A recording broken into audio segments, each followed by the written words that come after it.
भाई शिव जी से नकल करनी है तो भांग धतूरे की मत करो, जहर की करो। शिव जी से नकल करनी है तो शिव जी ने तो अपना तीसरा नेत्र खोल करके सारे पापियों को मार दिया। तुम भी पापियों को नकल नहीं करना। शिव जी कभी भांग धतूरा नहीं पीते। ये जो सोमरस है ना, उदाहरण देता कि देवता सोमरस, ये सोमरस तो पेड़ों का रस था। हम जैसे चाय की पत्ती उबाल करके पीते हैं, उससे ताकत आती है। यदि सोमरस दारू होता तो फिर ये मदिरा क्या है? मदिरा क्या है? वो अलग शब्द है उसका। तो भगवान कभी भी नशा नहीं करते थे, भगवान कभी मांस नहीं खाते थे। हमारे यहाँ तो गाय जैसी है, घी दूध दही। भगवान श्री कृष्ण ने क्या किया? मक्खन खाया। ये पिज्जा और नहीं खाए, पानी बतासे नहीं खाए। यदि पानी बतासे और पिज्जा बर्गर खाते तो कंस कभी मरता नहीं है। कंस को मारने के लिए क्या पीना पड़ता है? दूध खाना पड़ता है, मक्खन, छाछ, दही खाएंगे तो ताकत आएगी। इसलिए नशे की ओर नहीं जाना। नशा बहुत खतरनाक है, ध्यान रखना। पूरे घर का नाश कर देता है नशा। इसलिए बच्चों को यदि अच्छी चीज सिखानी है तो पहले तुमको छोड़ना पड़ेगा। कई लोग मोबाइल चलाते हैं ना, बच्चे कहते, माँ बाप कहते हमारे बच्चे मोबाइल चलाते हैं। अरे तू खुद मोबाइल चलाएगा तो बच्चे चलाएंगे नहीं। बच्चों को मोबाइल छुड़ाना है तो आप बच्चे के सामने मोबाइल मत चलाओ। बच्चा कभी भी मोबाइल नहीं मांगेगा। नहीं तो मैं देखता हूँ कई बार फोटो आते हैं, वो दूध की बोतल है, बच्चे को पिला रही है और माँ दूसरे हाथ से मोबाइल चला रही है। बच्चा नीचे गिर गया, उसको पता ही नहीं पड़ रहा बच्चा नीचे गिर गया, वैसे लिए बोतल पड़ी है और एक हाथ से मोबाइल चला रही है। तो मोबाइल छोड़ना पड़ेगा, नशा भी छोड़ना पड़ेगा, तब जाकर के हमारे आने वाली पीढ़ी बलवान हो गई। विवेकानंद जी ने कहा था मुझे स्टील की हड्डियों वाले लोग चाहिए, स्टील की हड्डियों वाले। तो ये पिज्जा बर्गर से नशेड़ी बन करके आप स्टील की हड्डियों वाले नहीं बन सकते। स्टील की हड्डियों के लिए तो दूध पीना पड़ेगा, घी खाना पड़ेगा, कसरत करनी पड़ेगी, तब जाकर के बनेंगे। इसलिए नशा कभी भी करना नहीं। फिर सबसे महत्वपूर्ण जो विषय है वो विषय है भेदभाव खत्म होना चाहिए। मैं ऊंचा, ये नीचा, मेरी जाति ऊंची, दूसरे की जाति नीची, ऐसा बोलना बंद करना पड़ेगा। अपनी जाति का गर्व होना चाहिए, अपने जाति का अभिमान होना चाहिए, पढ़ाई करनी भी चाहिए। लेकिन बोलो हमको ये बोलने का अधिकार है क्या दूसरे की जाति छोटी है? बोलो है क्या? और हम बोलते हैं आदमी को गाली निकालते तो आदमी बुरा नहीं मानता, लेकिन जब उसकी जाति का नाम लेकर के हम उसके ऊपर फबतियां कसते हैं, उसके ऊपर चुटकुले बोलते हैं, उसकी कहानियां सुनते हैं, तो बोलो सामने वालों को बुरा लगता है कि नहीं लगता है? बुरा लगता है। तो हमारे व्यवहार से फिर वो अपने हिंदू धर्म में नहीं रहेगा। ये भारत के जितने मुसलमान है ना, ये सब पहले हिंदू थे। कौन थे? हिंदू। इनके बाप दादों को कसम दे करके पूछो कि तुम 22 पीढ़ी पहले कौन थे, 24 पीढ़ी पहले थे, वो सब कौन निकलेंगे? सब हिंदू निकलेंगे। मुसलमानों में पवार होता है, चौहान होता है, भाटी होता है, सोनगरा होता है। ये तो हमारी जातियां है। हमारे व्यवहार के कारण वो हमसे दूर चले गए। भारत में छुआछूत नहीं थी। यदि छुआछूत होती तो बोलो राम सबरी के बैर खाते क्या? बोलो ना, नहीं खाते। राम भीलनी के वहां जाकर सबरी के बैर खाते। बोलो राम केवट से दोस्ती करते क्या? नहीं करते। राम जटायु रावण से लड़ते हुए पंख कट गए। पिताजी की मृत्यु पे भी राम नहीं रोए, उतने कब रोए राम? जब जटायु की मृत्यु हो गई तब रोए। अपने जटाओं से उनके घाव धोए, आंसुओं से उनके घाव धोए। और जैसे दादा परदादा का अंतिम संस्कार करते हैं वैसे संस्कार जटायु के। दुर्योधन के मेवा त्यागा, साग विदुर कर खाई, सबसे ऊंची प्रेम सगाई। भगवान श्री कृष्ण ने दुर्योधन के मेवे नहीं खाए। वो कहाँ गए? वो दासी पुत्र था विदुर, दासी पुत्र विदुर, उसके घर में जाकर के उन्होंने भोजन किया। तो हमारे भगवान ने कभी छुआछूत नहीं की। वेद व्यास का नाम सुना होगा। वेद व्यास के पिता का नाम था ऋषि पाराशर और उनकी माँ का नाम था सत्यवती, जो नाव चलाने का काम करती थी। एक ऋषि और एक मछुआरन का विवाह होता है और कौन पैदा होता है? वेद व्यास, जिन्होंने महाभारत लिखी। वाल्मीकि कौन थे? ये श्रेष्ठ ऋषि थे। किस जाति के लिए थे? तो आज जिसको हम SC और ST बोलते हैं उसी जाति के थे। तो भारत में कभी नहीं था। हम बोलते हैं कण कण में भगवान, जर्रे जर्रे में झांकी भगवान की। किसी सूझ वाली आंख ने पहचान की। ऐसे गीत गाते हैं, मंदिर में धर्म की जय हो, अधर्म का नाश हो, प्राणियों में सद्भावना हो, विश्व का कल्याण हो।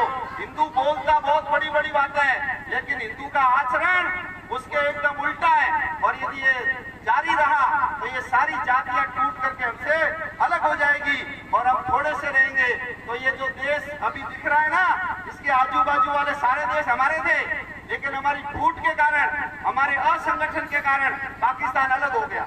हमारे फूट और असंगठन के कारण अफगानिस्तान हमारे हाथ से गया, नेपाल गया, भूटान गया, तिब्बत गया, बर्मा गया, श्रीलंका गई, म्यांमार गया, उधर पूर्व में चले जाओ, बाली, सुमात्रा, जावा, इंडोनेशिया, मलेशिया, थाईलैंड, ये सब किसके थे?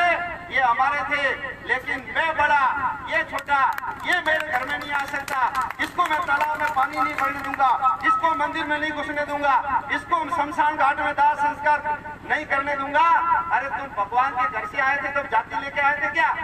नहीं लेकर आए, सब एक जैसे ही पैदा होते हैं। ये तो हमने बनाया है। और अंग्रेजों ने हमारी वर्ण व्यवस्था को धूर्तता से जाति के अंदर बदल दी।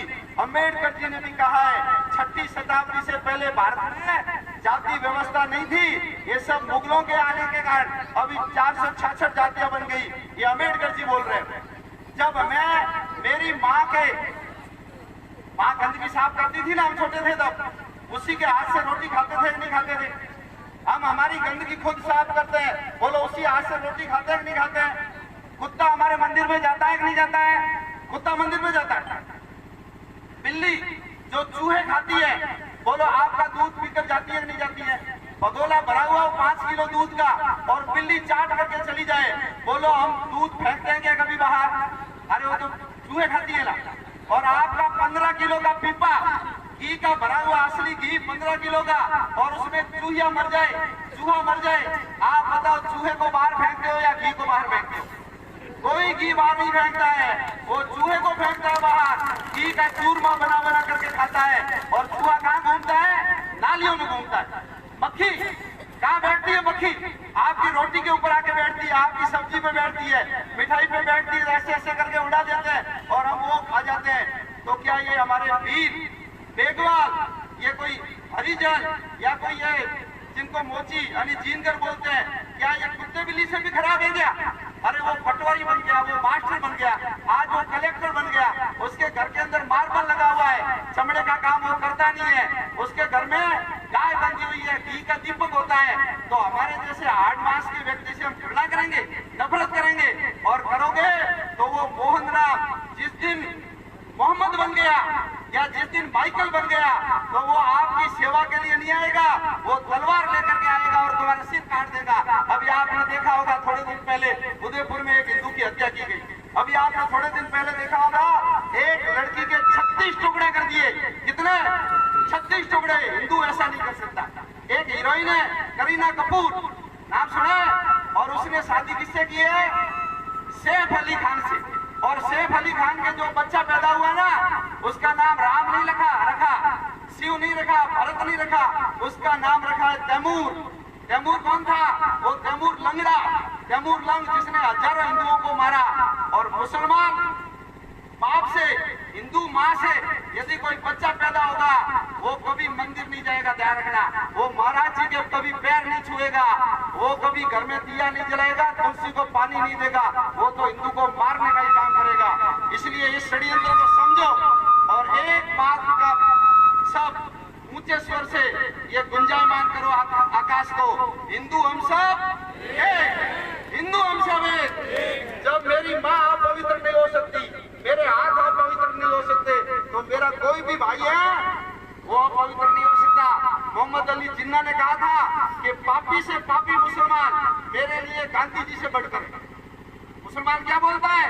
पापी से पापी मुसलमान गांधी जी से भी बढ़कर है।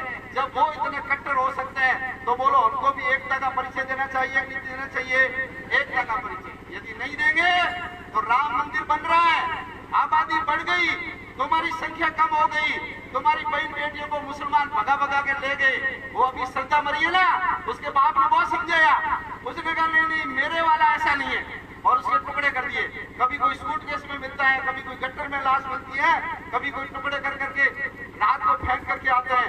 ये गति यदि हमारी रही तो आने वाले समय में आबादी कम हो जाएगी, और आबादी कम होगी तो न गाय बचेगी, न मंदिर बचेगा, न साधु संत बचेंगे, न हमारे धर्म ग्रंथ बचेंगे, कोई बचने वाला नहीं है। इसलिए समस्या केवल हिंदू है। क्यों? क्योंकि हिंदू एक नहीं होता। ये 5 अंगुलियां बिखरी हुई रहेगी, कोई भी तोड़ देगा, और जब इकट्ठी हो जाती है तो बोलो ताकत होती है कि नहीं होती है? ताकत होती है। और यदि किसी के दांत तोड़ने हो तो बोलो थप्पड़ से टूटते या मुक्के से? मुक्के से। तो अपने सब लोगों को क्या करना है? बंधना है, बंधना, एक होना है। और अपनी एकता का जो पहला सूत्र है, महाराज जी के यात्रा का एक हिस्सा है, वो है हमारा परिवार का संस्कार। परिवार हमारी एकता का पहला आधार है। पहली शिक्षक माँ होती है और पहली पाठशाला हमारा घर होता है। इसलिए आप सब माताओं से निवेदन है, आप अपने बच्चे को टाइम दो, बच्चे को समय दो, मोबाइल मत चलो। क्यों? हमारी असली पूंजी जो तिजोरी में है ना, वो नहीं है। असली पूंजी हमारे बच्चे हैं। आपने अभी यदि समय नहीं दिया बच्चों को तो बड़े होकर के बच्चे आपको समय नहीं देंगे। अभी 2-3 घटना हुई, एक की माँ मर गई तो एक भाई बंबई रहते थे, ये लखनऊ की घटना है, उत्तर प्रदेश की। तो दोनों भाइयों ने, बड़े भाई ने कहा माँ मरी है तू चला जा, बाप मरेगा तो मैं चला जाऊंगा। अरे पढ़ा लिखा के तुमको इतना बड़ा बना दिया और माँ मर गई, तुम जा ही नहीं रहे हो। एक की माँ मर गई, 3 महीने तक वो आया नहीं, पूरी की पूरी जो लाश थी कीड़े खा गए, केवल हड्डियां बची। क्या कर लेंगे ऐसी पढ़ाई का? क्या कर लेंगे? इसलिए पूत सपूत तो क्यों धन संचय, पूत कपूत तो क्यों धन संचय। सपूत होगा तो कमाएगा, कपूत है तो उड़ा देगा। इसलिए संस्कार दो। हमारी असली पूंजी कौन है? हमारे बच्चे। हमारे बच्चे असली पूंजी है। इसलिए 7 दिन में पूरे परिवार के लोग एक साथ बैठ करके भजन करो, और जब भजन करेंगे तो बोलो सबका मन एक होगा कि नहीं होगा? एक होगा। रोजाना अलग अलग करो पूजा पाठ, लेकिन मंगलवार को पूरे परिवार के लोग एक साथ बैठ के भजन करो। और भजन नहीं कर सकते तो सप्ताह में एक बार बैठ के भोजन एक साथ करो। एक साथ भोजन करेंगे तो हमारा मन एक होगा, एक होगा मन, और परिवार एक होगा, मोहल्ला एक होगा, गांव एक होगा, अपने आप देश एक हो जाएगा। इसलिए परिवार को एक रखना हमारा काम है। तो हमारा जो पहला आधार वो है परिवार। आप सब लोग संस्कारों पे जोर दीजिए। और माताओं, तुम अपने आप को कमजोर मत समझना, ध्यान रखना, ये पुरुष की कोई औकात नहीं है तुम्हारे आगे। पुरुष की कोई भी औकात तुम्हारे आगे नहीं है। दुनिया के लोग कहते हैं नर नारी समान, नर नारी समान। हमारे यहाँ नर नारी समान नहीं है। हमारे यहाँ नारी पहले। नारी क्या है? नर से भी ऊंची है। नारी निंदा मत करो। नारी नर की खान, नारी से प्रकट भये ध्रुव प्रहलाद समान। मनुष्य को पैदा करने का काम कौन करता है? नारी करती है। नारी को ही हमने नाम में पहले रखा है। हमने बोला सीताराम, बोलो राम पहले, सीता। राधे श्याम, बोलो राधा पहले, श्याम पहले, बोलो राधा पहले। भवानी शंकर, बोलो भवानी पहले या शंकर भगवान पहले? भवानी पहले। और देखो, चढ़ने के लिए किसी को गरुड़ दिया, किसी को हाथी दिया, किसी को चूहा दिया, किसी को मोर दिया, लेकिन महिला को पे चढ़ाया है शेर पे। और जंगल का राजा कौन होता है? शेर। तो शेर के ऊपर सवारी करने वाली कौन है? महिला है। इसलिए महिला को अपने आप को कमजोर नहीं मानना। हनुमान जी के हाथ में गदा, शंकर के हाथ में त्रिशूल, राम के हाथ में धनुष, लेकिन 8 हाथ और 8 हथियार। बोलो जगदम्बा को दिए कि नहीं दिए? जगदम्बा को दिए। तो तुम सब जगदम्बा हो, ध्यान रखना। तुम नारी नहीं हो, तुम नारायणी हो। ये धर्म को जिंदा रखने का काम महिलाएं करती है। आदमी से पूछो ना कि निर्जला की क्या पता नहीं। आदमी से पूछो ऊब छठ कहवाती है, पता नहीं। होली दिवाली का भी पता नहीं इनको। ये सब व्रत त्योहार करने वाली कौन है? महिला। तो महिला धरती का रूप है। सारा धर्म लेकर के महिला चलती है। तो परिवार को एक रखना।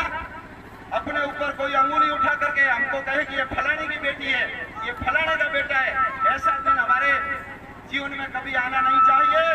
धर्म पर चले और हिंदू हम सब एक, और अपने जो संस्कार है इसको दृढ़ रखेंगे, तभी जाकर देश महान बनेगा और भारत माता की जय जयकार होगी। आप सब लोग इसके अंदर मदद करेंगे। और महाराज जी की यात्रा के अंदर पूरे जोश और उत्साह से मैं तो निवेदन करता हूं कि महाराज जी आप सब संतों को कहिए ऐसी यात्रा निकालो। ये मठ मंदिरों में बैठने से धर्म नहीं बचेगा। धर्म बचाना है तो राम की तरह जंगल में जाना पड़ेगा। राम ने तपस्या नहीं की, हिमालय में नहीं गए, समाधि नहीं लगाई। राम जी जंगलों में गए, गरीबों में गए, वनवासियों में गए और सबको एक किया।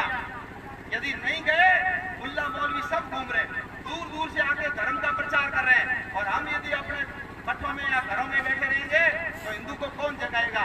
तो ये हिंदू जन जागृति की यात्रा, इनसे सब संत भी प्रेरणा ले और ऐसी यात्रा निकाले, तो ही जाकर के देश समाज और धर्म का भला होगा, धर्म बचेगा। तो ये धर्म को बचाने की यात्रा है। मैं पुनः महाराज जी को बहुत बहुत धन्यवाद देते हुए अपनी बात पूरी कर